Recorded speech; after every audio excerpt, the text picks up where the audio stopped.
नमस्कार, active news महक में आपका स्वागत है। मैं हूं आपके साथ आरोही। देखते हैं आज की नई ताजा खबरों में क्या है आपके लिए खास। दोस्तों, ये तस्वीरें वसई उमेलमान की है जो मानिकपुर के अंतर्गत आता है। मानिकपुर पुलिस स्टेशन के अंतर्गत ये बड़ी घटना घटी है और ये घटना काफ़ी दिल देने वाली है कि उस लड़की के ससुराल वालों पे ही आरोप लग रहा है कि उस लड़की को लोगों ने फांसी देके मार दिया गया है। ये आरोप उसी के लड़की के माता पिता लगा रहे हैं और उसके भाई लोग, उसके परिवार वाले लगा रहे हैं कि लड़की को टॉर्चर किया जाता था और उसको परेशान किया जाता था।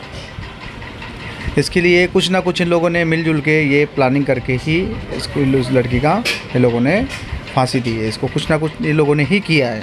ये आरोप उसके लड़की के परिवार वाले लगा रहे हैं। पुलिस प्रशासन अपनी कार्रवाई कर रही है और आगे के वीडियो में देखिए जो परिवार वाले हैं उन्होंने क्या कुछ कहा है। नेक्स्ट अपडेट के लिए बने हमारे साथ। अभी इतना ही, नमस्कार। क्या नाम है आपका? सलीम इकरार खान। सलीम जी, क्या हुआ आपकी बहन के साथ, क्या हुआ, जानकारी दीजिए। जी सर, मैं जब दुकान पे था शाम के टाइम पे, तो इसका मतलब मेरे जीजा का फ़ोन आया मेरे पास। ये बोले कि मेरी साली मेरे को ऐसा उल्टा सुल्टा ऐसा कुछ बोली, मतलब तू क्यों मतलब अपनी बहन से बात क्यों नहीं करता, ये वो, जबकि ऐसा कुछ बोले नहीं थे। वो फिर उसके बाद में डायरेक्ट वो बहन को मेरी फ़ोन किया, बोल रहे थे कि तू ऐसा मतलब बात छोटी छोटी बात या अम्मी को बता रही, बहन को बता, तेरी बहन होती कौन है मुझसे बोलने वाली, हाँ कि मैं तुझसे बात करूँ, हाँ तेरे को मैं छोड़ दूँगा, तेरे को मैं निकाल दूँगा। ऐसा मेरी बहन को टॉर्चर किया और धमकी दिया। ठीक है, फिर मेरे पास मेरी बहन का फ़ोन आया कि भाई मुझे ऐसी ऐसी धमकी मतलब दे रहे, मतलब एकदम मेरे ऊपर ये लोग प्रेशर कर रहे। हाँ बोला ठीक है मैं आता हूँ। मेरी इतनी बात होगी उनसे, 8:45 बजे मेरी बात होगी, मैं आता हूँ। ठीक है, फिर जैसे मैं बोला ये आएगा ना काम पे से, मुझे फ़ोन करना, मैं आता हूँ। ये फिर मेरे पास इसका 10 बजे मेरे पास फ़ोन आता है इसका मतलब जेट का, बोले कि तुम्हारी बहन को लेके जाओ। बोले ठीक है मैं आता हूँ। ये सब मेरे को पता नहीं था कि मतलब ये सब हो गया। मैं 10:30 बजे लेने को गया, उनका फ़ोन आया, उधर जाता हूँ तो मेरी बहन है नहीं। हाँ, उधर से मेरे बच्चों से मालूम पड़ता है कि तुम्हारी मतलब मैया को मतलब मामी को दवाखाने लेकर गए। किस परिस्थिति में दवाखाने लेके गए, क्या हुआ था? मैं पहुंचा तो वहाँ कोई भी नहीं था। वो पूरा इन लोगों ने गेम किया मेरे साथ। कहाँ पहुँचे थे? मैं जब मानिकपुर में पहुंचा ना, दुकान से अपने जब मानिकपुर पहुंचा ना मैं, तो उनके घर पे कोई भी नहीं था। वहाँ पर सिर्फ उनकी बहन थी और बहन का आदमी था। वो बोले कि सरकारी दवाखाना लेकर गए। क्यों लेके गए? कुछ नहीं बोले, वो सारे को ये बोले कि लेकर गए। उन्होंने ये भी नहीं बोला कि फांसी लगाई कि कुछ ये हुआ कि कुछ हुआ, कुछ भी नहीं बोले। और इतना बोले कि वो सरकारी में लेके गए। डायरेक्ट हम लोग सरकारी गए। मैं सरकारी में दत्तानी पास नहीं पहुंच पाया, दत्तानी मॉल पास। उसको मैंने फ़ोन किया, मतलब कंफर्म किया नक्की वहीं है कि और कहीं है, तो उसका मतलब वो आ भी थे भाई। इसमें मैं जीजा को फ़ोन किया, उसने भाई ने फ़ोन उठाया। वो बोलते हैं भाई किधर हो तुम? बोला मैं गाड़ी पे हूँ। अम्मी साथ में? बोला हाँ अम्मी साथ में। तो वो बोलता है कि तुम्हारी बहन इंतकाल हो गई। मुझे फ़ोन कभी आया 10:25 पर।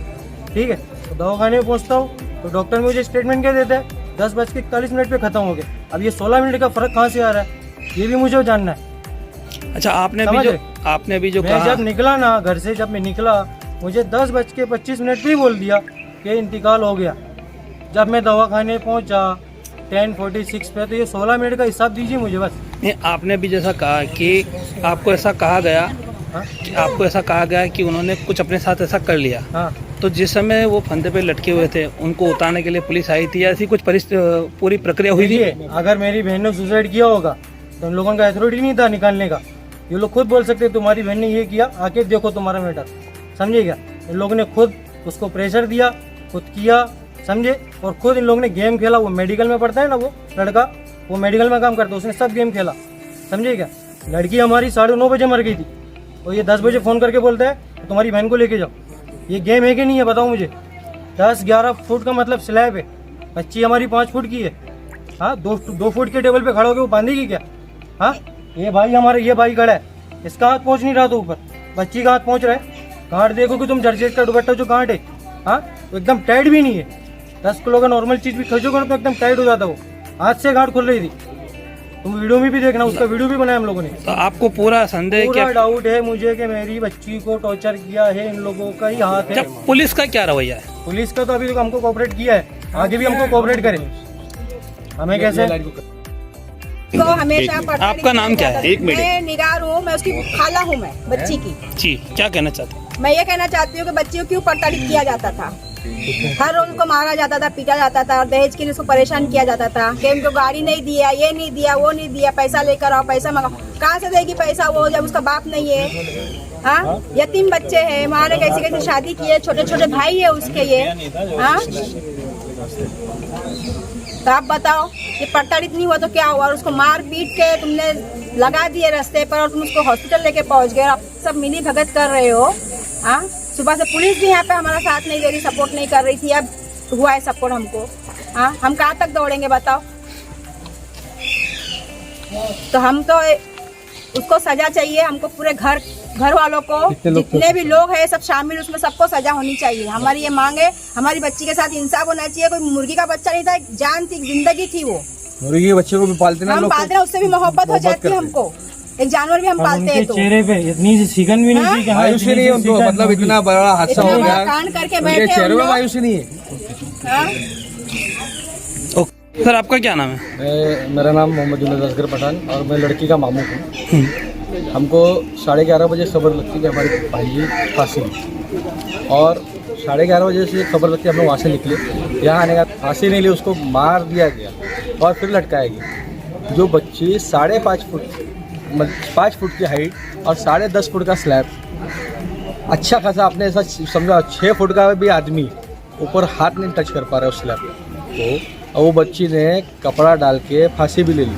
और फांसी ली जारजेट के कपड़े से, तो उसके निशान आना चाहिए, एक खाली वायर का निशान नहीं आना चाहिए। रस्सी और दुपट्टे में फांसी लेने में बहुत फ़र्क है, पहला तो ये। और दूसरी बात ये कि हमारे भांजे को 8:44 पे हमारे भांजे ने बहन को कॉल किया, बहन क्या है, क्या मामला हुआ? तो उसने बताया कि ये लोग मुझे मार डालेंगे, मुझे लेकर जा।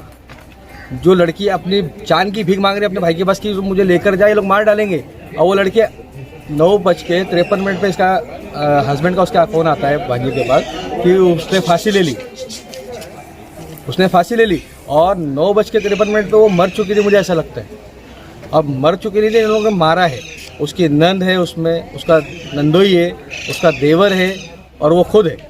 उसका जेठ जो है वो हमको 10 बजे कॉल करता है हमारे भांजे को और बोलता है तुम्हें तेरी बहन को लेके जा। 9:53 पे तुम बोल रहे हो हॉस्पिटल में, और 10 बजे वो कॉल करके बोल रहे हैं लेकर जा। इसका मतलब क्या हुआ? आपको मालूम था आप पहले से मार चुके हो उसको, और डॉक्टर हमको दे रहा है 10:41 पे कि आपकी बेटी का जो हार्ट बंद हुआ है 10:41 पे। मतलब 1-1.25 घंटे का क्या खेल है ये? पहला विषय तो ये। और इसको 10:25 पे कॉल करके बताया जा रहा है कि तुम्हारी बहन मर गई, इंतकाल हो गया। हमारी बच्ची के साथ नाइंसाफ़ी हुई है, हमारी बच्ची के साथ ज़्यादती हुई है। हमारी बच्ची को इंसाफ मिलना चाहिए, और पुलिस वालों से हमको ये, खासकर पवार साहब से ये उम्मीद रखता हूँ मैं कि वो हमको इंसाफ दिलाए। बच्ची का नाम क्या था, उम्र कितनी थी, शादी को कितना समय हुआ? बच्ची का नाम सानिया इकरार खान था शादी से पहले। शादी के बाद सानिया शोएब खान। बच्ची की उम्र थी 19 साल और 5 महीने हुए शादी को। नवंबर की 6 तारीख को शादी हुई है और 8 अप्रैल को वो फांसी ले रही है, ऐसा उनके ससुराल वाले बता रहे ये पहला ही मामला है कि पहली ही बार ऐसा हुआ कि उसके साथ कुछ मारपीट हुई या उसकी? नहीं, इससे पहले 4 जनवरी को मेरी बहन ने मुझे बताया कि 4 जनवरी को इनके घर के मामला कुछ हुए, झगड़े हुए, तो इसने इतना मारा उसको कि उसने फिनाइल पी। जब आप किसको ज़्यादा परेशान कर देते हो ना, वो फिर वो चाहता कि हम कहीं चले जाए। फिनाइल बाकायदा उस ADR में हमने लिखा है, उसमें उन्होंने विष लिखा है मगर वो फिनाइल है। और हम लोगों ने फिर उसको समझाया, बेटी घर संभालना है, अपने को सब लेकर के चलना है। वो बच्ची वापस 2 महीने के बाद उसका इंतकाल हो जाता है।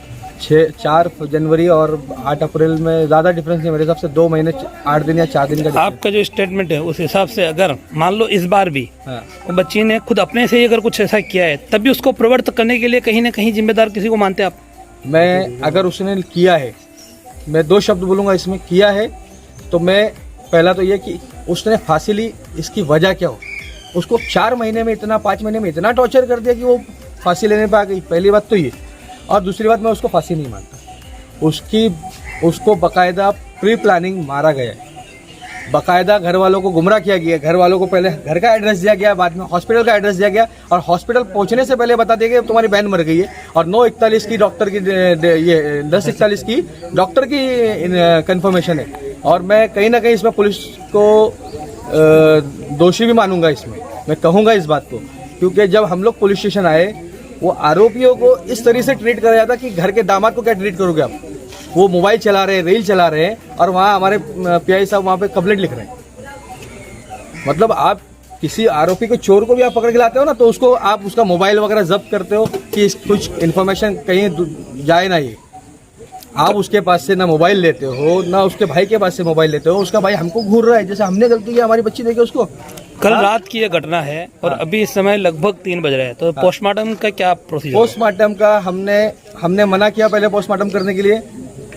जगताप साहब आए, वो बोले यहीं पोस्टमार्टम होगा। उन्होंने हमको बोले कि यहीं करना पड़ेगा, यहीं होगा, हमारा ये कायदा है और ये ऐसा है वैसा है। हमने ठीक है एक्सेप्ट किए, कायदा अगर है तो हम एक्सेप्ट लें, हम यहीं करेंगे। मगर कहीं ना कहीं जब हमने हमारे ऊपर जो हमारे पास कांटेक्ट थे या हमारे साथ में लोग जो सपोर्ट कर सकते थे या जो हमको सपोर्ट कर रहे थे, उन लोगों ने जब इनसे ये कहा कि रिपोर्ट परफेक्ट आना चाहिए, कहीं भी कोई झोल नहीं होना चाहिए, तब जाके कहीं ना कहीं डिपार्टमेंट पीछे हटा, डॉक्टर मैडम पीछे हटी, और मैं खुद डॉक्टर मैडम निकलने के बाद मैं यहीं खड़ा था जहाँ आप खड़े हैं, उससे 10 कदम पीछे, 10 कदम पहले मैं वहीं खड़ा था। मैंने उनसे पूछा भी जगताप से, सर पोस्टमार्टम हो गया क्या? तो बोले हाँ, आता थोड़ा टाइम लगल हो जाए। फिर मैं वहाँ जा रहा हूँ, मैडम को पूछ रहा हूँ, मैडम रिपोर्ट बनाए? वो तो 5 मिनट में बनाती। उसके बाद क्या रिपोर्ट बनी नहीं। जहाँ से हमको फ़ोन लाना था हमने लाए, क्योंकि हमारी बच्ची का मामला है, हम अपनी बच्ची को ऐसे नहीं छोड़ सकते। आप कहीं ना कहीं, मैं नाम लेकर बोल रहा हूँ जगताप सबको, आप कहीं ना कहीं हमारे साथ भेदभाव कर रहे हैं। ऐसा क्यों लग रहा है आपको? क्यों? हमको लग रहा है ना, हमारे सामने हो रहा है वो चीज़। हम जब आपको बोल रहे हैं हमको जय साइन चाहिए, यहाँ हमको नहीं करना, हमारे को यहाँ नहीं दिमाग, और उसके बाद जब हम प्रेशर लाए, हमने कहीं ना कहीं किसी ना किसी, हमारे जो भी दोस्त यार थे, जो भी लोग हमारे सपोर्टर थे, उन्होंने बोले नहीं, ये बच्ची के साथ नाइंसाफ़ी नहीं होना चाहिए। तब मैडम ने जाके हाथ पीछे ले ली। मतलब इससे पहले अगर वो हो जाता पोस्टमार्टम, तो फिर वो तो रिपोर्ट उनके हिसाब से होती।